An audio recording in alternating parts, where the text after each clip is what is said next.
النبي صلى الله عليه وآله وبركاته والسلام. السلام قبل الكلام. السلام عليكم ورحمة الله وبركاته. الحمد لله رب العالمين، والصلاة والسلام على أشرف الأنبياء والمرسلين وإمام المتقين وعلى آله وأهل بيته وصحبه أجمعين. أشهد ونشهد أن لا إله إلا الله، وأشهد ونشهد أن محمدا عبده ورسوله. إن الحمد لله نحمده ونستعينه ونستغفره، ومن شرور أنفسنا ومن سيئات أعمالنا من يهده الله فلا مضل له، ومن يضلله فلا هادي له. سبحانك لا علم لنا إلا ما علمتنا إنك أنت العليم الحكيم، وتب علينا يا مولانا إنك أنت التواب الرحيم. اللهم إنا نسألك فهم النبيين وحرز المرسلين وإلهام الملائكة المقربين.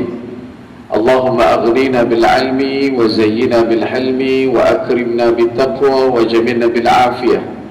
نويت التعلم بالتعليم والتذكر بالتذكير ونفع والانتفاع والإفادة والاستفادة، والحث على يمسك بالكتاب الله وسنة رسوله ودعا إلى الهدى ودلالة على الخير ابتغاء وجه الله ومرضاته وقربه وثوابه لله تعالى. اللهم بارك لنا في شعبا وبلغنا رمضان. اللهم اغفر لنا وارحمنا وتب علينا يا أرحم الراحمين.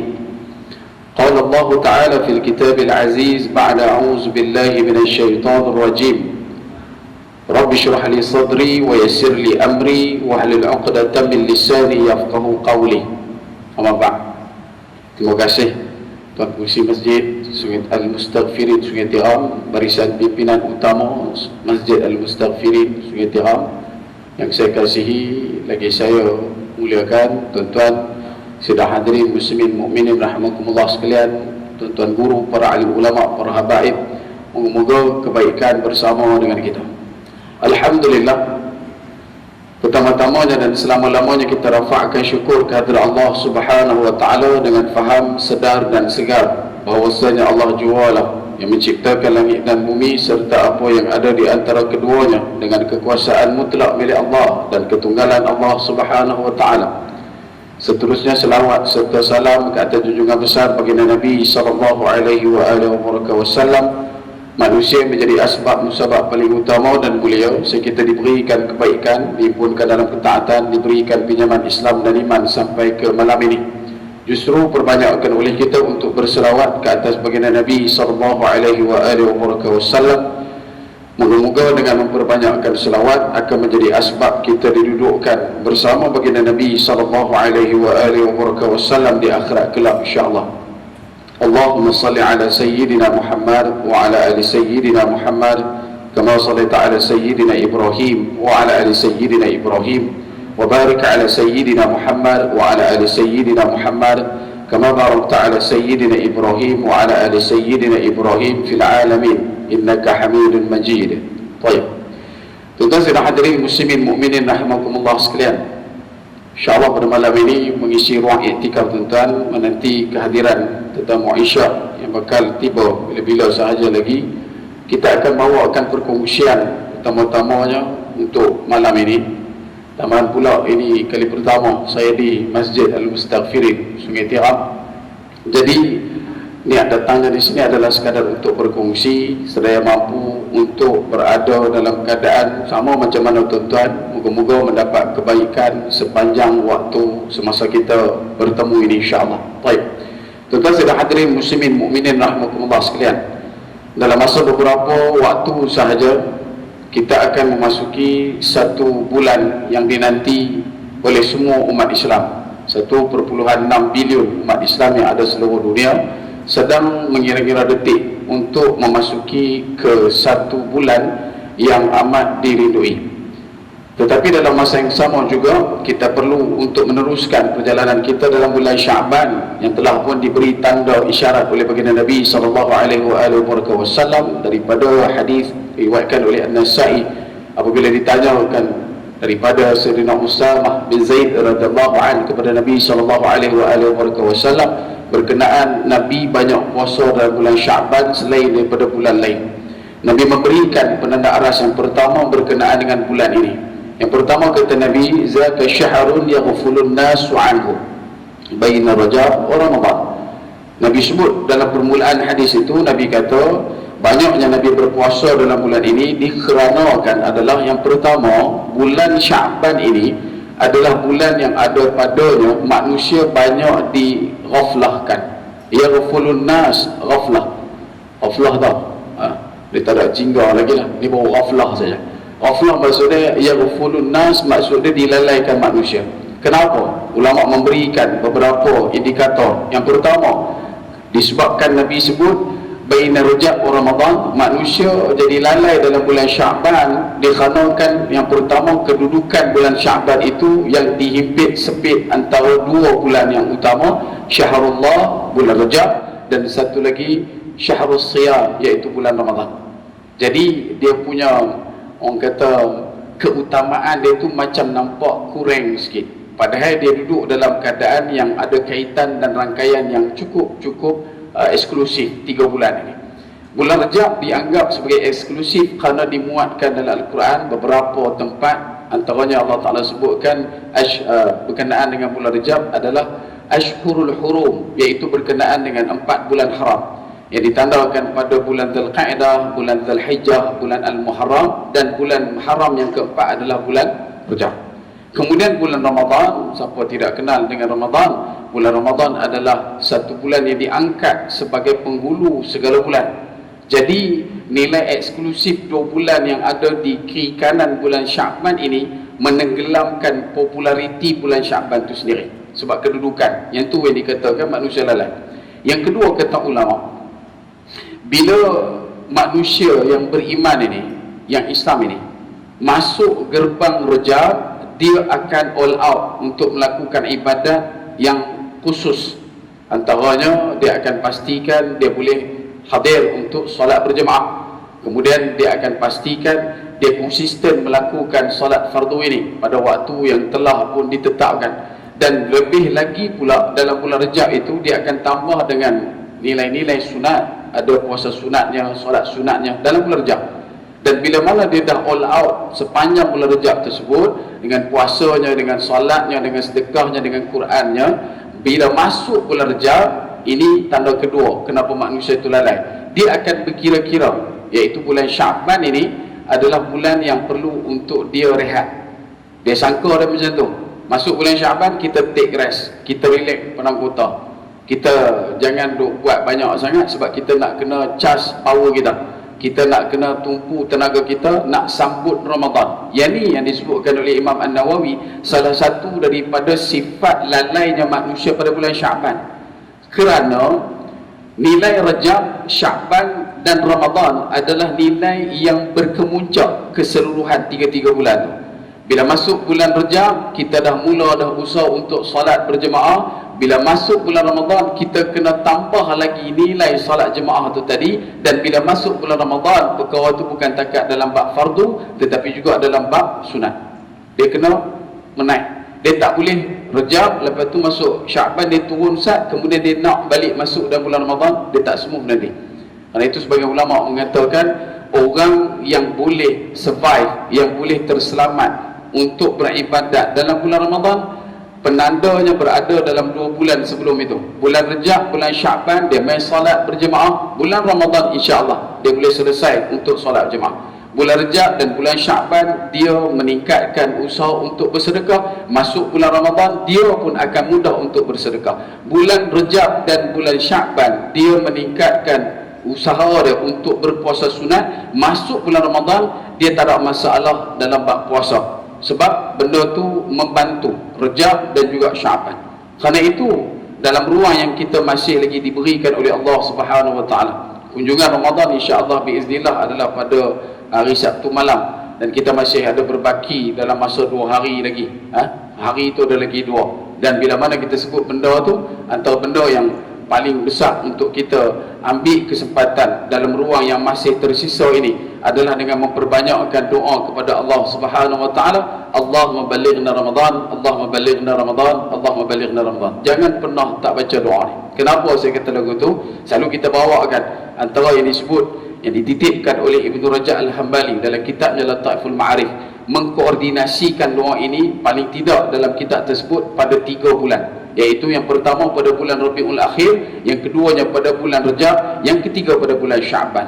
Dalam bulan Rabiul Akhir, kata Ibnu Rajab Al-Hambali, ulama di zaman salafus salih mereka akan mula membacakan doa Allahumma ballighna Ramadan, Allahumma ballighna Ramadan, Allahumma ballighna Ramadan setiap waktu masuk bulan apa? Bulan Rabiul Akhir. Kerana apa? Ibn Rajab menyatakan 6 bulan sebelum Ramadan, ulama di zaman salafus salih akan memulakan doa minta pada Allah moga disampaikan dalam bulan Ramadan. Yang ini bukan orang biasa, bukan amalan orang-orang yang kita katakan sebagai orang marhain, tetapi ulama di zaman salafus salih. Itu doa dia. Bila masuk bulan Rajab, indikator itu berubah. Koordinasi itu menggunakan hadis daripada riwayat riwayat daripada Musnad Ahmad dan juga riwayat Al-Baihaqi yang pernah kita dengar doanya, Allahumma barik lana fi Rajab wa Sya'bana wa ballighna Ramadan. Ini dimuatkan dalam hadis Musnad Ahmad dan juga hadis riwayat Imam Al-Baihaqi. Dan doa ini diletakkan nilai tumpu fokusnya pada bulan Rajab dan Sya'ban. Daripada Rabiul Akhir, Jamadil Awal, Jamadil Akhir, dah dibacakan doa untuk disampaikan masuk ke dalam bulan Ramadan. Nanti bila dah masuk dalam bulan Ramadan, apa doanya pula? Rabbana taqabbal minna, Rabbana taqabbal minna. Berapa lama pula nak baca? Baca sepanjang Ramadan sampai ke bulan Rabiul Awal. Yang ni kaedah yang ditunjukkan oleh ulama di zaman salafus salih. Orang yang hidup 300 Hijriah, sama selepas daripada hijrah Nabi SAW, sama di kalangan golongan tabi'in, golongan tabi'in, dan mereka ini mengikut ruang dari yang diajarkan oleh daripada sahabat ridwanullahi alaihim ajma'in, sahabat-sahabat Nabi SAW. Itu yang pertama dalam bulan Syaban. Yang keduanya, masih lagi berbaki waktu ruang siang bagi kita, maka orang yang ada hutang puasa, maka dia kena fikir, wajib usaha untuk ganti puasa dia. Walaupun masih lagi tinggal 2 hari, tak sempat nak habis, tak ada masalah, selesaikan 2 hari itu untuk ganti puasa bagi orang yang belum lagi menggantikan puasa. Baik. Kemudian kata ulama, nilai Sya'ban dengan Ramadan ada signifikan ataupun ada connection, hubung kaitnya di situ. Sebab Sya'ban ini daripada kalimah bahasa Arab yang bermaksud kumpulan-kumpulan kecil yang banyak, daripada kalimah syu'ab. Syu'ab maksudnya kelompok. Kelompok-kelompok bila sebut banyak, dia akan tambah alif nun dekat belakang, dia jadi Sya'ban. Daripada syu'ab berubah menjadi Sya'ban. Bila sebut kata Sya'ban, kelompok-kelompok kecil yang banyak. Kelompok ni kelompok apa? Mereka ini di zaman Arab Nabi SAW, di zaman Arab Jahiliyah, sampailah kepada kenabian Nabi SAW, sampailah waktu Nabi keluar daripada Mekah, masih dipanggil dengan bulan Sya'ban kerana pada zaman Jahiliyah, bila masuk saja bulan Sya'ban, orang Mekah akan pecahkan kelompok-kelompok ataupun kumpulan-kumpulan kecil dalam bentuk syu'ab, kecil-kecil, kumpulan kecil-kecil, untuk keluar daripada kota Mekah mencari sumber-sumber air. Cari sumber air. Kenapa? Sebab selepas Sya'ban yang akan berlangsung selama 29 hingga 30 hari itu, akan muncul satu bulan namanya bulan Ramadan. Ramadan daripada kalimah Ramadan, maksud dia panas, membakar, yang membahang. 3 benda tu ada dalam bulan Ramadan. Bila sebut Ramadan, sifat bulan Ramadan tu Ramadan ni dia panas, membakar, membahang. Bila tambah alif nun jadi Ramadan, maksud dia menjadi superlatif, iaitu yang amat panas membakar, yang amat panas membahang, yang amat panas sangat dalam bulan Ramadan. Sebab itulah orang keluar daripada Mekah dalam bulan Sya'ban cari sumber air untuk menghadapi fenomena bulan Ramadan di tanah Mekah di zaman Jahiliyah. Kerana itu ada mungkin. Lepas tu barulah mai Syawal. Syawal maksud dia salah satu pada maksud Syawal adalah bertambah. Kenapa bertambah? Orang luar pada Mekah masuk ke dalam Mekah, jadi penduduk ataupun orang di kawasan Mekah menjadi ramai. Syawal berkembang, bertambah. Kemudian Zulqa'dah. Apa maksud Zulqa'dah? Bulan yang memiliki duduk-duduk sebentar. Dia nama dia kaedah daripada kalimah qa'adah. Dalam kaedah duduk ni dia ada dua, satu ijlis duduk, yang keduanya uqu'ud. Uqu'ud ni duduk sebentar, dia tak bersifat lama, tetapi ijlis duduknya lama. Daripada ijlis berubah menjadi majlis. Sebab tu bila sebut majlis dia lama. Malam ni kita ada majlis ilmu, jangan duk fikir sat-sat, dia memang lama. Kalau kata lenguh lutut ke apakah, itu adalah membakar dosa, kan? Kalau letih lenguh lutut banyak sangat, banyaklah dosa, kan? Ini untuk kita lafazan. Baik, bila sebut kata uqu'ud, duduk sebentar. Kenapa duduk sebentar? Orang Mekah bila masuk saja bulan Syawal, masuk bulan Dzulqa'dah, orang luar daripada Mekah akan mai.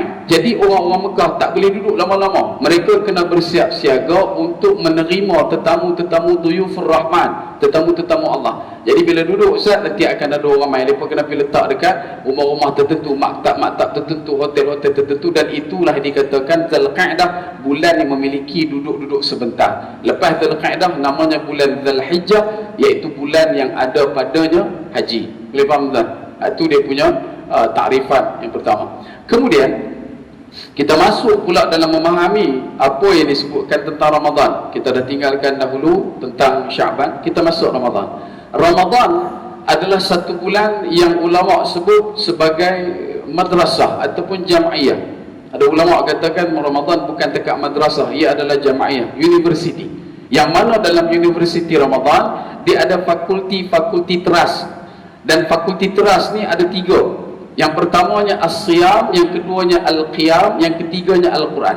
Fakulti teras dalam Jam'iyatul Ramadan ada 3, iaitu As-Siyam, Al-Qiyam, Al-Quran. Di bawah fakulti-fakulti ini ada mata pelajaran ataupun apa yang kita ambil dalam kita punya silibus. Ada dekat situ silibus berkenaan dengan iftar, ada berkaitan dengan imsak, ada berkaitan dengan sahur, ada berkaitan dengan tarawih, solat, Quran, dan macam-macam lah dekat bawah tu. Jadi untuk memahami proses Ramadan, manusia itu perlu mengambil kursus untuk masuk Ramadan lah. Macam mana kursus dia? Biasakan diri untuk buat 3 benda yang dikatakan sebagai fakulti teras tu. Dia mesti biasa berpuasa, dia mesti biasa untuk mendirikan salat, dia mesti biasa untuk membiasakan diri dia dengan Quran. Bila? Sebelum masuk Ramadan. Tuan-tuan, kalau haji, nak pergi haji, ada kursus paling kurang pun dalam 17 siri, nak pergi haji. Haji berapa lama? Tak lama mana. Kalau ikut dalam tempoh yang paling singkat, ambil masa kurang lebih dalam 1 minggu. Tapi nak pergi haji tu kena kursus sampai 17 kali. Ramadan lagi lama daripada 7 hari, 30 hari, 29 hari. Tapi tak ada siapa pun, masjid mana pun tak pernah buat kursus puasa. Ada sini buat, Masjid Mustaghfirin, kita buat kursus puasa 16 siri, tak ada. Dia selalu akan benda tu simple je, kita duk tahu dah benda tu. Cumanya bila tak ada kursus ataupun majlis ilmu yang membincangkan secara kritikal, membincangkan secara kritis tentang puasa Ramadan, maka akan masuk Ramadan nanti kita akan berhadapan dengan soalan-soalan yang malar segar, evergreen. Tiap-tiap tahun soalan yang akan timbul dalam bab puasa tak lain tak bukan, yang duduk di ranking pertama soalan sepanjang bulan Ramadan, apa hukum korek hidung. Tiap-tiap tahun ada soalan tu. Kita buat tukar nombor telefon pun dia cari, jumpa, dia tanya juga, Ustaz apa hukum korek hidung? Kita tak nak sembang. Ada kalau kata kita dulu mengajak saudara baru, dia tanya macam-macam bab korek hidung. Dia kata apa hukum korek hidung? Kita kata puasa kita tak batal kalau sampai dalam ruang-ruang tertentu. Apa hukum kita korek hidung kawan kita? Dia tanya merepek dah. Apa hukum kita ambil jari kawan kita, korek hidung kita? Dia merepek. Sebab tu bila sebut kata benda ni, bila nak settle down bulan Syaban. Sebab tu dalam sebahagian bikisan ulama, bila masuk saja tanda Syaban, ruang untuk kamu menumpu pada fiqh tentang siam. Dia akan sebut kat situ, masuk Syaban kita kena belajar fiqh siam, bukan menikah siam. Fiqh siam, al-fiqh, kefahaman, as-siyam, puasa. Kefahaman tentang puasa yang kita lumatkan. Nanti bila masuk Ramadan, kita boleh masuk dalam keadaan lancar, licin, smoothly. dia akan masuk dalam keadaan fluently, duduk dalam keadaan tidak tersekat-sekat. Masa Syaban ni lah kita kena cover semua benda tu, cerita berkenaan dengan endoskopi, ambil vaksin, booster dan sebagainya, cucuk dekat badan kita. Macam mana kalau kita ni ada penyakit, kita ni ada gastrik ni sebelum Ramadan, yalah gastrik betul yalah, tapi bila masuk Ramadan tu gas tu ada tak banyak, yang banyak tu terik kan, gas tak banyak, mana trik tu yang banyak. Sebab tu bila kita duduk dalam bulan Syaban ni kena ambil nilai faham untuk memahami konsep puasa Ramadan itu secara jelas. Dan bila kita kembali kepada Ramadan, yang pertama yang kita nak kena clearkan adalah as-siyam itu sendiri. Siyam daripada bahasa Arab bermaksud menahan diri. Kalau tengok pada siyam, jawapan dia dalam bahasa Melayu adalah menahan diri, tak ada kena-mengena dengan puasa. Tetapi bahasa kita sejak daripada zaman dahulu kalau jengking lagi memang kita duk guna dah. Siyam adalah puasa. Nawaitu sauma ghadin, maksud dia sahaja aku berpuasa esok hari. Memang puasa tu. Baik, saya kita masuk. Menahan diri dekat sini maksudnya segala apa yang ada pada diri kita, kita kena tahan bila masuk Ramadan. Semua benda yang kita rasakan itu adalah diri kita. Yang pertama adalah bab makan dan minum. Memasukkan ke dalam rongga, batalkan puasa daripada terbit fajar sampai terbenam matahari.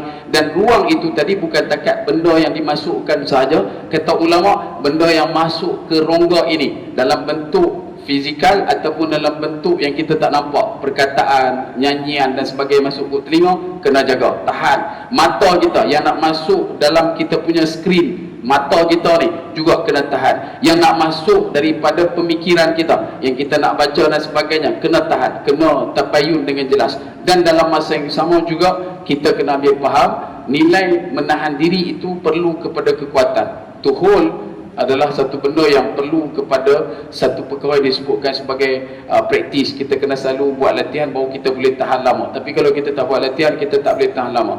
Hari pertama, hari kedua ya mungkin kita boleh survive. Masuk hari ketiga kita menerak, meranak terus, tak boleh nak buat apa. Sebab tu yang pertama, menahan diri. Kenapa orang kita sebut puasa? Puasa daripada mana? Kalau tuan-tuan buka dalam Kamus Dewan, tuan-tuan akan jumpa perkataan puasa. Pernah kita tengok dekat situ, puasa berasal daripada perkataan yang disadur dari bahasa Sanskrit, bahasa yang kita duk guna dulu-dulu, kesatria, aduka, kencana, kan, benda-benda yang kita duk dengar macam klasik-klasik itu. Puasa daripada perkataan daripada bahasa tersebut, iaitu dua perkataan yang digabungkan menjadi satu. Perkataannya adalah opo wasa. Opo wasa. Opo maksud dia mendekatkan diri, wasa yang maha kuasa. Puasa itu, Ramadan ini, dia punya target adalah mendekatkan diri kepada yang maha kuasa. Apa relatifnya, apa dia punya kaitan? Sebab Allah Ta'ala sebut dalam surah Al-Baqarah ayat 183, sedikit ke atas dalam muka surat 28 mushaf yang biasa, Allah Ta'ala sebut, ya ayyuhalladzina amanu kutiba alaikumus siyamu kama kutiba alal ladzina min qablikum la'allakum tattaqun. Nilai tattaqun itulah yang membentuk puasa, mendekatkan diri kepada yang maha kuasa. Kenapa tattaqun itu dekat kepada yang maha kuasa? Sebab Allah Ta'ala munculkan dalam firman-Nya yang lain, inna akramakum indallahi atqakum. Orang yang paling dekat di sisi Allah, orang yang paling hampir di sisi Allah adalah orang yang tinggi, besar dalam nilai takwanya dipandang Allah SWT. Yang ni yang kita nak kena ambil faham. Sebab tu perkataan puasa itu, kata ulama, adalah tujuan, moral of the story dalam orang kata apa, perjalanan proses Ramadan itu. Sebab tu yang pertama, as-siyam. Bila sebut kata as-siyam lagi tuan-tuan, Nabi SAW sebutkan dalam riwayat, bahkan disebutkan dalam dua qaul. Satu yang disebutkan man sama ramadana, yang keduanya disebutkan man qama ramadana. Yang kita nak ambil man sama ramadana. Kata Nabi SAW, man sama ramadana imanan wa ihtisaban ghufira lahu ma taqaddama min zambi. Barang siapa yang berpuasa di bulan Ramadan, menahan diri dalam bulan Ramadan, duduk dalam keadaan menjaga Ramadan yang tidak batal, puasanya tidak batal, dia puasa itu pula dengan penuh imanan wahtisaban, duduk dalam keadaan penuh beriman kepada Allah, dalam keadaan penuh menilai dan mengoreksi diri. Sebagai ulama kata ihtisaban ada dua maksud, satu muhasabah, satu lagi berkira-kira pahala. Dia duk kira pahala. Pagi ni aku baca Quran, satu huruf bersamaan dengan 10 ganjaran. Bulan puasa kali lagi dengan 10, satu huruf jadi 100. Aku baca alif lam mim 3 huruf tu kan. Lepas tu aku ketuk Quran, aku cunggik buang, dapat 300 dah sepagi kan. Nanti nak masuk lohor, aku pergi baca pula sambung Yasin 2 huruf dapat 200. Ingat sepagi dah dekat 1000 dah untuk satu pagi saja. Dan bila main cukup beberapa hari Ramadan, dia kira-kira pahala dia. Yang ni pun kata Nabi SAW akan diberikan apa yang disebutkan ghufira lahu, iaitu keampunan ke atas dia, ma taqaddama min zambi, atas segala dosa yang telah lalu. Walaupun berkira-kira dengan amalan, dia duk kira-kira dia punya pahala, dia duk kira-kira dengan dia punya balasan kebaikan, Allah masih lagi bagi dekat dia keampunan untuk perkara ataupun orang yang mempunyai nilai sedemikian. Dahsyat Ramadan. Sebab tu bila sebut berkenaan dengan perkataan pertama tadi, man shama ramadhana imana, orang yang berpuasa, dia kena berpuasa betul-betul kerana Allah. Sebab tu nanti bila kita puasa, kita akan biasa baca doa nak buka tu, Allahumma lakasumtu Allahumma lakasumtu, ya Allah ya Tuhanku, sesungguhnya aku puasa ni kerana Engkau ya Allah, bukan kerana siapa-siapa. Ada orang puasa kerana nak slim. Semalam saya di Kulim, kita bagi pantun dekat mereka, Kelang Lama Pekan Kulim, Tunku Putra Padang Tembak. Sebulan puasa badan slim, lepas raya tengkuk tak nampak. Ada orang dia target puasa untuk kurui. Dapat tak kurui? Dapat. Lain pada tu dapat tak? Tak dapat. Pasal apa tak dapat yang lain? Sebab mahajara ilaih, kata ulama. Orang tu bila mana dia melakukan satu kebaikan, dia target nak dapat kebaikan yang dia sangkakan kebaikan itu, Allah bagi. Dia nak kurui bulan puasa, dapat kan? Tak ada masalah. Dia bolehlah pakai balik baju akad nikah tu 76 dulu. Sudah punya lama. Terkeluar habis lah puji. Kalau kata boleh pakai. Ada orang dia puasa sebab nak save duit. Dululah zaman mengaji kita dulu. Muka macam pokek, pergi beratok dekat masjid-masjid besar. Dulu tak ramai, tak banyak masjid yang macam hari ni. Nak buka puasa dia jenis, dia scan muka kita. Orang sini ke biasa mai ke tak? Tak biasa mai, dia nanti berak. Keluar. Dia suruh kita keluar tu. Di belah tempat kita mengaji di Bangi dulu. Antara tempat yang selalu kita pergi adalah Masjid Al-Hasanah Bangi, dan juga masjid di dalam UKM Kejang. Masjid tu kalau kita pergi, memang time buka puasa memang letak dah iftar. Pilah buat muka kesian sikit, buat muka sopa macam puasa teruk sikit, dapatlah. Dan kita punya target tu tadi pasal apa? Nak save duit, nak beli tiket balik kampung. Itunya.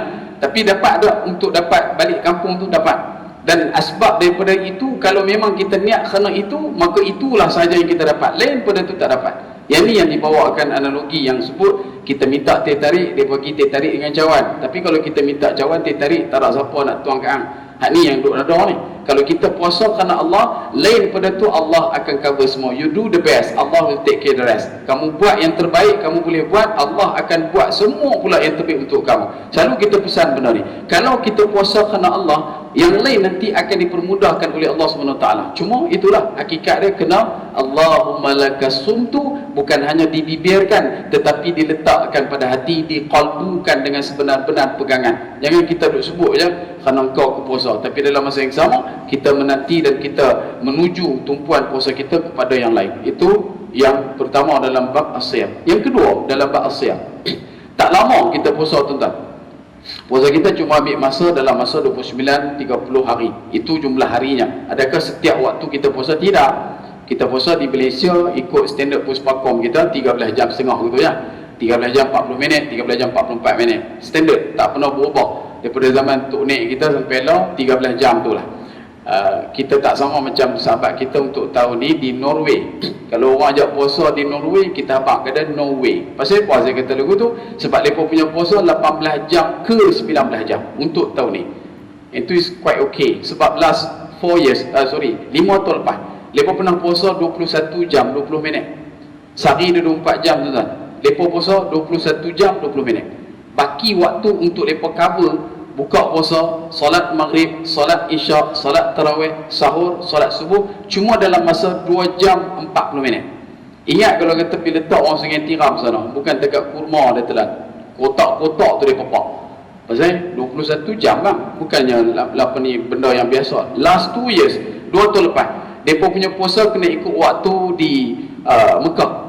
Why? Sebab mereka tak ada waktu malam langsung. Mereka mengalami fenomena midnight sun. Tengah malam ada matahari. Matahari tak turun, matahari duduk keliling atas kepala. Kalau kita duduk tengok, pidah aku duduk sini tak puasa, tak berbuka 30 hari. Dah mereka guna waktu Mekah Madinah. Jadi 15 jam balik. Sebab waktu mereka masa tu tak ada langsung malam. Sedangkan kita tahu dah bila mana tenggelam matahari baru boleh berbuka. Begitu juga di Eropah, England tahun 2014-2013 mereka pernah mengalami satu waktu puasa yang panjang. Bersahur pukul 2 pagi, buka puasa pukul 10 malam. Ingat kalau kata muka Hamidiah sini, muka Din maju pakai kalih meja gitu kan.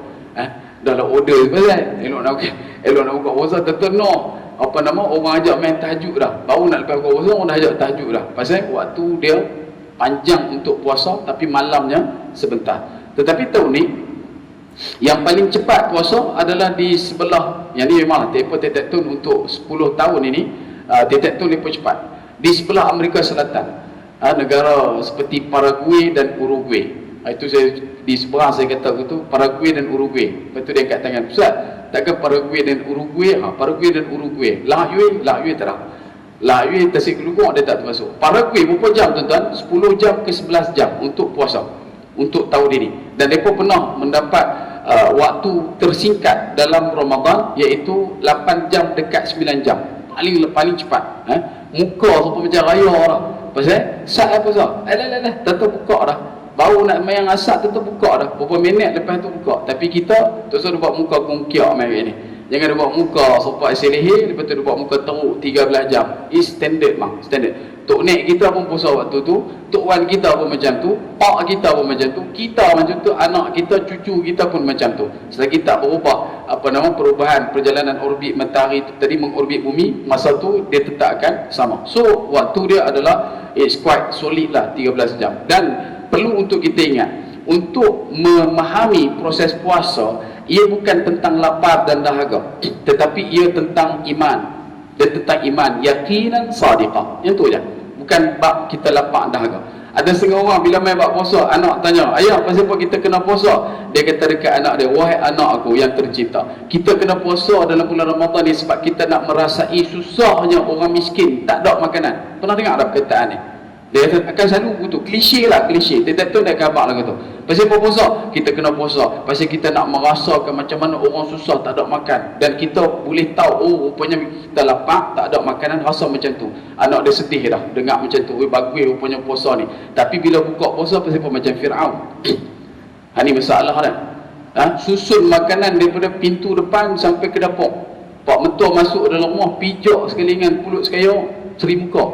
Pasal pulut sekaya warna hijau, duduk dalam pinggan hijau, atas permaidani yang hijau.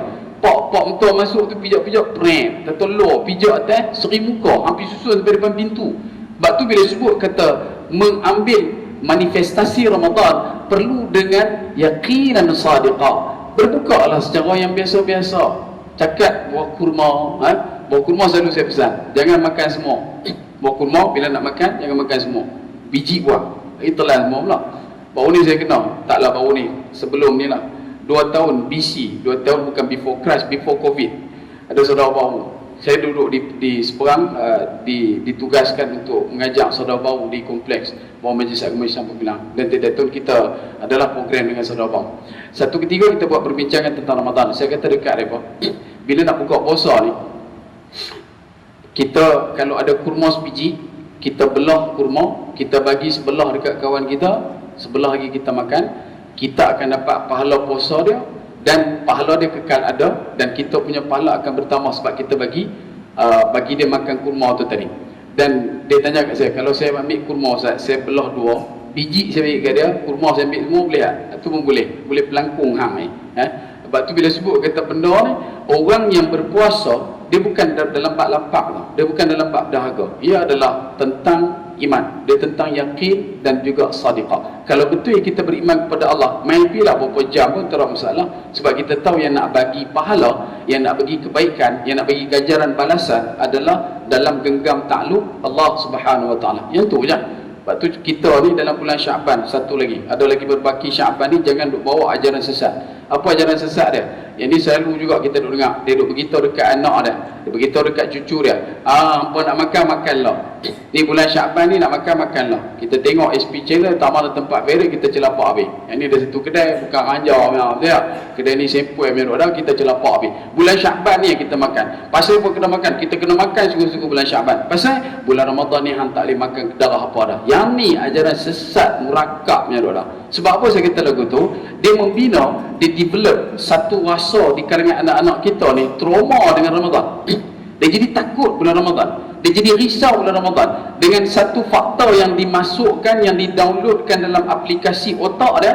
Dalam otak dia tu dah pegang dah, Ramadan tak boleh makan, Ramadan tak boleh makan, Ramadan tak boleh makan. Satu sisi betul lah, tak makan langsung, tetapi mendatangkan gerun pada orang itu satu perkara yang mendatangkan risau, terhib wala terghib, datangkan suka. Cerita berkenaan dengan balasan puasa, ganjaran kebaikan. Dalam Musnad Imam Ahmad disebutkan ketika mana manusia roh dimasukkan ke dalam barzakh, selesai daripada dia dengar letak tapak kaki terakhir meninggalkan kuburan, maka akan mai dekat dia, kekal dengan dia beberapa benda, iaitulah sahabat sejati, sampai bila-bila dia akan ada dengan kita di alam barzakh. Yang pertama, kata Nabi SAW dalam Musnad Imam Ahmad, akan datang salat di bahagian kepala, di belah kanan akan datang zakat, manakala di bahagian rusuk kiri akan datang puasa, dan di bahagian kaki akan penuh dengan nawafil, segala perkara-perkara sunat. Kemudian bila mana selesai orang meninggalkan kuburan, maka akan tiba pula malaikat yang akan menyoal di dalam kubur. Malaikat bila dia mai, dia akan pergi ke arah kepala. Bila sampai kat kepala, penuh, padat, rapat, mampat dengan amalan solat. Solat fardu ni dah tunggu dah dekat atas kepala ni. Malaikat nak masuk mencerah tak boleh. Sampai disebutkan dalam matan hadis, tiada ruang untuk malaikat nak masuk pi daripada arah kepala. Dan bila ditanya semua yang duduk dekat situ solat, kata kami ni amalan dia, tak ada tempat untuk kamu duduk dekat sini, pi kot lain. Maka dia akan pi ke arah kanan. Di kanan pula akan ditahan oleh segala amalan zakat yang dia buat. Zakat pula akan penuh dalam ruang kanan dia, dan akan beritahu dekat malaikat, tidak ada ruang untuk kamu wahai malaikat, sini adalah tempat untuk zakat, pi jalan lain. Dan dia akan pergi ke rusuk kiri. Bila sampai di rusuk kiri, puasa Ramadan akan kekal berdiri di situ tanpa gentar, mengatakan kepada malaikat, sesungguhnya tidak ada ruang untuk kamu menyoal hamba Allah ini, kerana ini sudah pun, kawasan ini sudah pun dipenuhi dengan kebaikan amalan puasa sepanjang Ramadan ya. Dan dia akan mengambil peluang untuk datang dari arah kaki. Malaikat bila pergi ke kaki, segala amalan sunat tuan-tuan, sedekahnya, infaknya, wakafnya, berbaik sangkanya, duduk dalam keadaan senyum pada jirannya, menolong binatang yang susah dan sebagainya, buang duri di jalanan, semua itu akan menunggu di bahagian kaki, dan tidak ada ruang untuk malaikat melakukan soalan-soalannya. Dan kemudian kata Nabi SAW, malaikat akan take note dekat situ, dia tulis NFA, no further action, dan terus dia akan kembali kepada Allah mengatakan, orang ni tak payah duk tanya banyak sebab keliling dia dah penuh dengan amalan. Ambil daripada inisiatif ini, maka kita kena letakkan, rupanya puasa ni bukan berkira-kira tentang apa yang kita katakan tentang lapar, apa yang dikatakan tentang masa, apa yang dikatakan tentang sihat, apa yang dikatakan tentang kurus, apa yang dikatakan tentang kekayaan, harta dan sebagainya, tetapi lebih kepada iman pada titik yaqinan sadiqah. Kalau boleh sampai ke tahap ainul yaqin, kalau boleh lagi sampai ke tahap haqqul yaqin. Kita tahu puasa ni sebab Allah yang suruh. Itu pada ruang asyam. Sebab tu bila sebut kata puasa ni, semua orang puasa. Cuma itulah bila masuk Ramadan, dalam beberapa faktor yang kita temui, peratusan permohonan cerai dan pengesahan cerai banyak berlaku di 10 hari pertama Ramadan. Minta maaf saya cakap, statistik menunjukkan permohonan cerai, permohonan pengesahan cerai banyak berlaku di 10 hari pertama bulan Ramadan. Why? Manusia mengalami Ramadan blues. Badan dia mengalami perubahan ekosistem yang berubah. Anatomi badan dia tak boleh nak absorb lagi the impact, dia tak boleh nak terima lagi cultural shock dia. Selalu pukul 10 dah ada benda duk masuk, boleh suruh sapeda lah, ini tak masuk dah. Jadi benda tu dia nanti membikin kita punya diri ni jadi orang yang tak stabil. Jadi para ibu dan juga para suami kena kontrol, sebab bulan Ramadan ni adalah bulan kesabaran, bukan bulan kesat dan barat. Boleh faham? Bulan Ramadan ni bulan penuh kesabaran, bukan bulan yang penuh dengan perkataan kesat dan nilai-nilai baran yang ada dalam diri. Hold on, benda tu kita kena hold. Sebab tu as-siyam adalah satu benda yang sebenarnya akan membungkus segala nafsu kita. Dalam satu catatan daripada Imam Al-Khawbawi, dia sebut dalam kitabnya Duratun Nasihin, dia kata di awal penciptaan akal dan nafsu, akal ini Allah Ta'ala siap cipta dia, Allah Ta'ala panggil dia, panggil akal, akal datang. Kemudian Allah suruh itbar, pergi balik kat tempat dia, dia pun pergi balik. Itu akal, dia senang menurut, dia mudah. Akal ni dia bila main logik dia, dia akan settle, dia tak ada benda nak interfere, dia tak ada benda nak bertembung dekat situ. Tapi bila nafsu, kata dalam kitab Duratun Nasihin, dia kata bila nafsu dia ada siap cipta, Allah Ta'ala panggil dia. Bila panggil nafsu buat tak tahu, buat relax, buat kan. Kemudian Allah Ta'ala tanya kepada nafsu tadi, man ana? Dan dia kata, ana, anta, aku, engkau. Allah Ta'ala rendamkan dia dalam neraka jahim 100 tahun. Kemudian dia angkat keluar. Neraka jahim ni neraka yang penuh dengan penyiksaan pada ruangan luaran, pada kulit kelongsong nafsu tu. Maka bila dia angkat daripada neraka jahim, ditanya kepada nafsu ni tadi, siapa aku? Maka dia jawab balik dekat Allah, engkau, aku. Kemudian Allah Ta'ala rendamkan dia ke dalam satu neraka. Dalam kitab tersebut neraka Al-Ju'. Neraka Al-Ju' ni neraka lapar, neraka yang mana dalam tu menekan perasaan lapar. Memang lapar yang amat sangat. Duduk dalam neraka tu rasa lapar yang tersungguh-sungguh, amat-amat dahsyatnya lapar. Bila keluar daripada neraka tu 100 tahun, Allah Ta'ala tanya dekat dia, siapa aku? Dan dia jawab, sesungguhnya engkau adalah Rabb dan aku adalah abduka, inna aku adalah hamba engkau.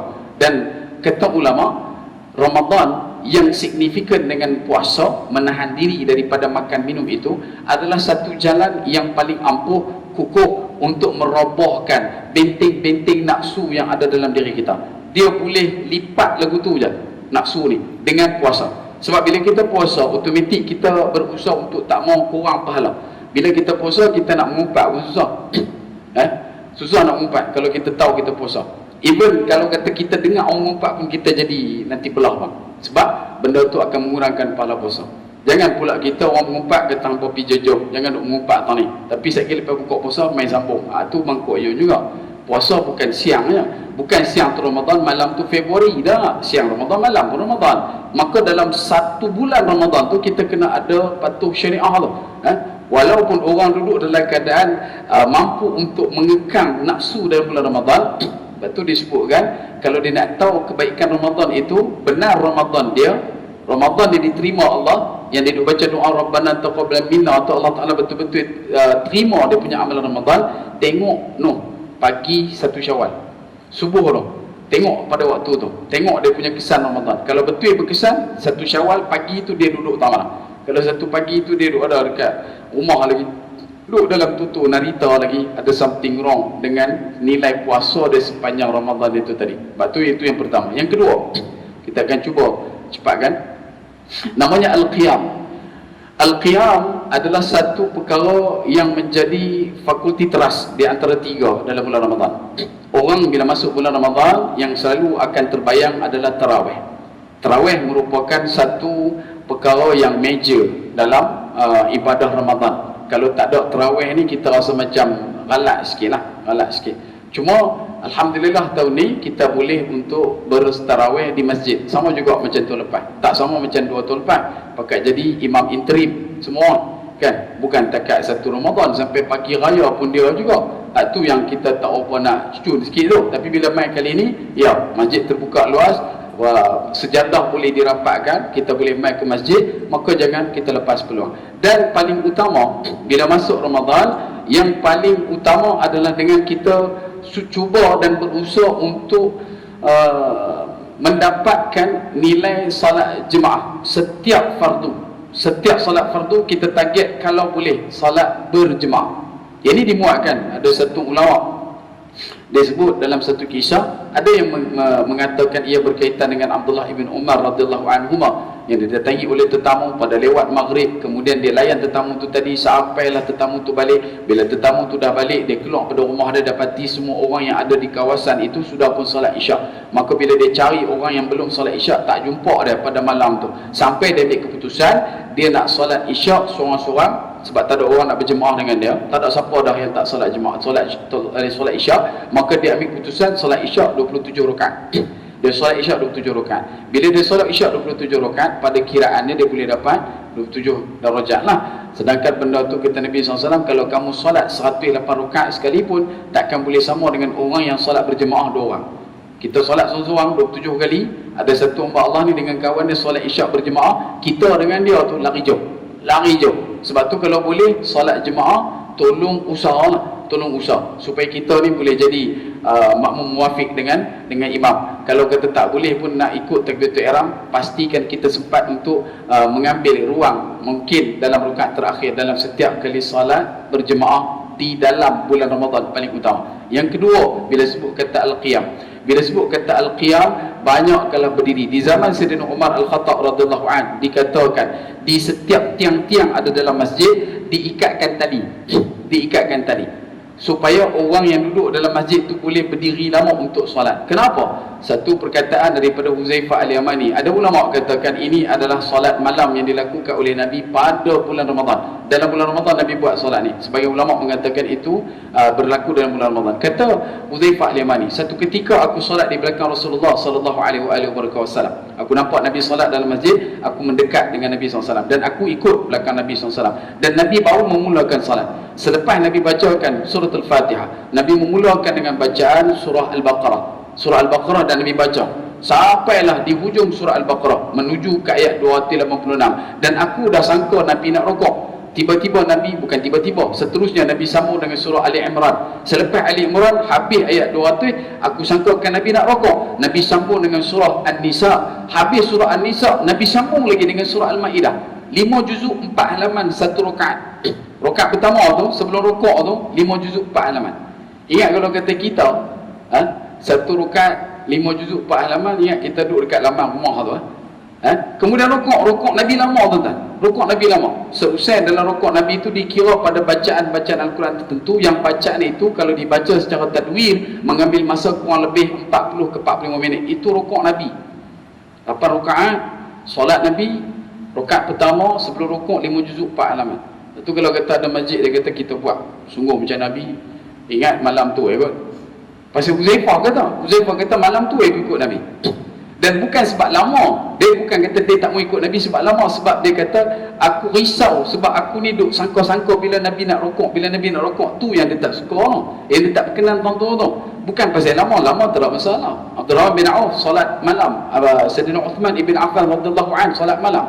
Mereka adalah orang yang dikatakan billionaire sampai hari ni, ada harta mereka. Abdurrahman bin Auf kali pertama datang ke Madinah, 3 bulan pertama menjadi orang yang ketiga terkaya di Madinah. Cukup setahun selepas hijrah menjadi orang terkaya di Madinah. Dan dia adalah orang yang ada kapak dibuat pada emas. Abdurrahman bin Auf. Saya tanya Bill Gates, orang kaya, ada tak kapak buat pada emas? Tak ada. Abdurrahman bin Auf ada kapak buat pada emas. Dan mereka ni membiasakan diri solat malam sampai dekat dengan waktu subuh. Pasal apa jadi lagu tu? Sebab mereka mengkhatamkan Al-Quran sepanjang malam ketika mana buat salatul lail. Yang ni di kalangan para sahabat. Sebab tu tuan-tuan, untuk solat malam bukan kuantiti ataupun perkara yang kita sebutkan bilangan rakaat menjadi isu perbualan, tetapi isunya adalah menghadirkan hati.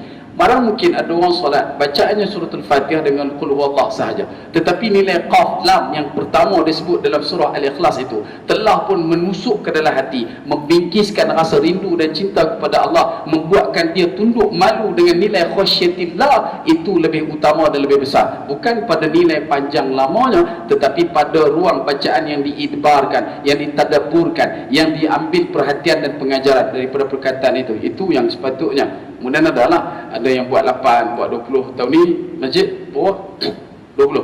Alhamdulillah. Ada yang buat 8, okey juga. Cuma adalah dia pesan itu dekat satu tempat dululah sebelum Covid. Dia kata, Ustaz malam ni tazkirah puasa. Sat lagi pesan dekat geng 8. Buat, so buat 20 orang malam ni. Pasal dia kata malam kemarin geng 8 depa keluar awal, depa tiba mentabak habis keluar. Tinggal bawang merah tu kat geng 20. Geng pencin ni keluar lomok tinggal bawang merah. Mana tak reti, tak bisa tengok. Dia kata ni kuih samprit sampel ke apa. Banyak lah punya sampel. Bawang juga tinggal gambar. Geng 8 ditibai habis. Di satu tempat di KL, parking kena bagi dua.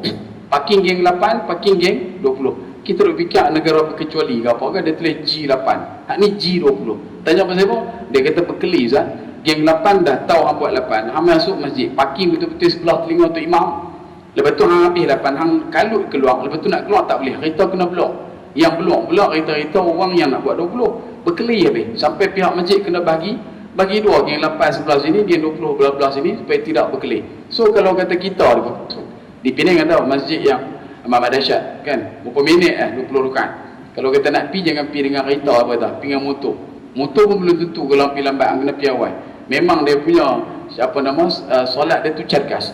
Cuma dia buat 20 rakaat pun, 20 rakaat setengah jam, 20 rakaat 20 minit pun. Tapi kalau dia adalah hati tu dah geng 8, hang buat pi lah cepat mana. Main 8 rakaat dia mesti tunggik ke.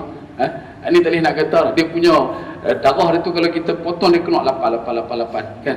Jadi minum teh pun teh cat 8 ni pokok ni. Bukan saya kata yang 8 tak bagus, cuma yang dulu punya cerita lah. Cuma hari ni ada buat 8, ada buat 20. Maka ambil peluang, jangan tak ambil langsung. Sebab Ramadan yang ada dengan kita insya-Allah nanti ni adalah Ramadan yang belum pasti menjadi milik kita pada tahun yang akan datang. Berapa ramai kawan-kawan kita yang dulu masa bulan Rejab duk sembang, duk tengyang di suara mereka. Pagi tadi kita dengar panggilan Datuk kata dah tak ada. Ada orang yang baru tak sat, lepas maghrib tak sat, sudah kembali ke rahmatullah. Sedangkan kita dah program dengan dia, plan dengan dia. Nanti kita nak pergi masjid ni, kita nak pergi masjid ni, nak tadarus Quran, kita nak baca Quran, macam-macam kita nak buat. Tiba-tiba Allah Ta'ala tarik dia. Sebab tu kita sebut Ramadan, bicaranya juga adalah antara ramai dan ramai tak dan. So kita ni yang dan ni kena ambil kesempatan untuk perbanyakkan amalan. Yang kedua iaitu fakulti Al-Qiyam. Kena perbanyakkan. Bukan takat dengan benda-benda yang kita duk biasa sangka tawak tarawih dan juga witir itu saja, tetapi usaha untuk bangun malam. Tarawih itu kata ulama adalah latihan untuk tahajud. Yang tu. Sebab tu kalau kita duk biasakan benda tu insya-Allah, tapi jangan duk buat rehearsal pula malam ni. Malam ni kita akan buat rehearsal latihan solat tarawih tu dah 20 rakaat. Murah. Sekali dengan imam, sekali dengan pengurusi yang tidak lampung bulan pula. Tak boleh bulan Ramadan saja ada, bulan apa yang disebutkan solat tarawih. Sebab tu Al-Qiyam usahakan untuk kita penuhkan segala solat yang boleh kita lakukan, terutamanya solat jemaah dan juga solat sunat tarawih dan sebagainya. Kemudian yang ketiga iaitulah Al-Quran. Al-Quran ini satu benda yang Allah Ta'ala sebutkan sendiri, diturunkan dalam bulan Ramadan. Secara dalil yang khusus disebutkan inna anzalnahu fi lailatul qadr. Al-Qadar malam itu ada dalam bulan Ramadan. Dan Quran diturunkan pada malam itu. Dan Al-Quran ini kebiasaan kita kenal dengan panggilan Al-Karim. Al-Quran Al-Karim, Al-Quranul Karim. Al-Quran itu tak boleh lari pada nilai kemuliaan. Dan benda yang disentuh Al-Quran, benda yang menyentuh Al-Quran, benda yang ada signifikan dengan Al-Quran, benda yang ada connectivity dengan Al-Quran, otomatik dia jadi mulia. Okey? Al-Quran mulia. Benda yang ada kaitan dengan Al-Quran, otomatik mulia. Al-Quran diturunkan oleh Allah Subhanahu Wa Taala melalui malaikat Jibril alaihissalam. Malaikat Jibril menjadi mulia. Dia diangkat menjadi ketua kepada semua malaikat. Diturunkan kepada Nabi SAW dalam bulan Ramadan. Bulan Ramadan menjadi bulan yang mulia, menjadi penghulu kepada segala bulan. Kemudian Al-Quran diberikan kepada Nabi SAW. Nabi diangkat menjadi ketua kepada para Nabi. Dan Nabi ajak pada sahabat, sahabat ajak pada tabi'in, tabi'in ajak pada tabi'in, sampai kepada ulama sebelum kita, sampailah kepada kita yang kita boleh kenal daripada bab Bismillahirrahmanirrahim surah Al-Fatihah sampai An-Nas pada hujung surah hingga 114 itu. Maka orang yang duduk dalam nilai Islam ini dapat Al-Quran, mereka itu juga menjadi penghulu kepada seluruh umat, diangkat menjadi khair ummah. Sebab tu perkataan manusia yang ada kaitan dengan Al-Quran otomatik menjadi mulia. Tak ada siapa yang baca Quran tak mulia, mesti mulia.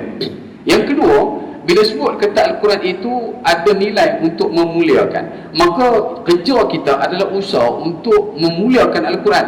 Apakah kaedah memuliakan Al-Quran? Yang pertama, Al-Quran itu perlu dilazimi, bukan dizalimi. Boleh faham? Bila sebut kata dilazimi, Al-Quran itu sifatnya adalah dibacakan dengan berulang-ulang. Adalah signifikan tentang Al-Quran. Alif Lam adalah Al-Quran itu daripada kalimah qur. Qur maksudnya bunyi. Ada tambah alif nun kat belakang, bunyi yang berulang-ulang, bunyi yang amat banyak, bunyi yang tidak berhenti. Alif Lam tambah di depan Al-Quran, bunyian yang khusus yang diulang-ulang dan tidak berhenti. Bukti, kita salat fardu maghrib 7:30 malam contoh. Habis kita salat, kawasan di sebelah utara akan masuk waktu maghrib. Habis Penang, Kedah. Habis Kedah dia akan naik sampai ke Perlis. Perlis dia akan pergi sampai ke Satun, dia akan naik sampai ke Phuket, dia akan naik sampai ke Bangkok, dia akan pergi sampai ke Chiang Rai. Tuan-tuan perasan tak? Habis kita baca Fatihah dalam solat kita di Sungai Tiram, Fatihah juga akan diteruskan baca 2 minit lepas itu di Sungai Petani. Lepas 2 minit di Sungai Petani, dia akan terus dibacakan oleh Ustaz. Lepas itu akan pergi sampai ke Changlun, kemudian akan main sampai ke kawasan Thailand, masuk ke tengah Thailand, Bangkok. Al-Quran dibacakan sepanjang masa 24 hours, tidak berhenti. Ni lo kita duduk tengah dalam kuliah ni, surah Al-Fatihah masih lagi terus dibacakan. Pukul 9 waktu kita, ada tempat yang baru masuk maghrib, sampailah ke Bangladesh, masuk sampai ke belah Arab, dan kemudian akan patah balik dekat kita. Tak sempat main dekat kita untuk solat subuh, kita sembang isyak pula duk pusing. Dan setiap waktu Al-Quran itu dibacakan. Sebab tu kata ulama, itulah maksud Al-Quran, tak berhenti bacaan Al-Quran. Sebab dalam solat kita wajib baca surah Al-Fatihah. Yang tu. Yang kedua, bila sebut kata Al-Quran ini, kita ambil daripada pengisian daripada Imam As-Suyuti dalam kitabnya Al-Itqan fi Ulumil Quran. Dia kata apa? Untuk orang yang baca Quran, paling tidak satu hari dia kena baca satu juzuk. Satu juzuk masahaf kita yang ada hari ini adalah 20 halaman 10 helai. Untuk juzuk pertama dia akan jadi 22 halaman. Kenapa? Sebab muka surat pertama, muka surat kedua dia ambil space. Surah Al-Fatihah 7 ayat tapi penuh dengan bunga-bunga keliling itu. Ayat Surah Al-Baqarah ada 5, tapi dalam muka surat tu dia penuh dengan dia punya corak-corak tu. Maka dia drag jadi sebelah helai jadi 22 muka surat. Satu hari kata Imam Suyuti mesti kena baca satu juzuk. Maksudnya setiap bulan 30 hari kita boleh khatam Al-Quran. Kenapa? Yang tu paling cemeh, yang tu paling ceroy. Satu bulan satu kali khatam. Imam Syafi'i rahimahullah ta'ala sebelum Ramadan setiap hari dia khatam Quran. Satu bulan sebelum Ramadan, 2 bulan sebelum Ramadan, 3 bulan sebelum Ramadan, dia akan boleh khatam setiap bulan. Satu bulan tu 30 kali khatam. Satu hari sekali khatam, satu hari sekali khatam, satu hari sekali khatam. Imam Syafi'i rahimahullah ta'ala. Kata Imam Rabi', bila masuk dalam bulan Ramadan, Imam Syafi'i akan khatam sehari 2 kali. Sehujung bulan Ramadan dapat 60 kali khatam. Yang tu Imam Syafi'i. Kita ingat hujung bulan ketam kan, bulan penuh ketam itu kita. Tapi kalau Imam Syafi'i satu bulan sebelum Ramadan, bukan bulan Ramadan, 30 kali khatam. Bulan Ramadan 60 kali khatam. Dan kita kata Imam Suyuti paling tidak, paling cemeh, paling harui sangat pun satu hari satu juzuk. Cukup 30 hari dapat sekali khatam. Satu juzuk macam banyak Ustaz. Buat muka apa macam tak larat nak baca satu juzuk. 10 helai itu rasa macam berat sangat. Bagi 2. Jadikan 5 helai, kita boleh baca satu hari setengah juzuk. Target kita untuk satu bulan dapat 15 juzuk. Bulan depan kita dapat khatam untuk satu mushaf Al-Quran. 2 bulan sekali khatam, paling tidak. Ada juga kata kalau tak boleh, sebagian pendapat ulama boleh baca satu hari paling kurang 10 ayat. Jangan pernah tak baca Al-Quran. Satu hari paling kurang 10 ayat. Kalau tak boleh 10 ayat, last call, baca 3 ayat satu hari. Pasal apa? Al-Quran diturunkan ada banyak surah, dan sebanyak-banyak surah yang ada tu, surah yang paling pendek adalah surah yang mengandungi 3 ayat. Betul? Dalam Al-Quran ada surah 3 ayat, paling sikit 3 ayat. Dan dalam 3 ayat, surah-surah yang ada 3 ayat, di antara surah-surah yang 3 ayat tu, yang paling pendek Al-Kawthar. Pernah dengar surah Al-Kawthar? Surah idaman para ayah. Kan? Duk belakang pak dia abang kat ni, hari ni inna anzalna. Angkat takbir baca Fatihah, inna a'tayna juga dia keluar. Kan? Anak dah syuk lah, inna tu tentu belakang a'tayna juga. Inna a'tayna kal kautsar. 3 ayat. 3 ayat yang paling pendek surah tu.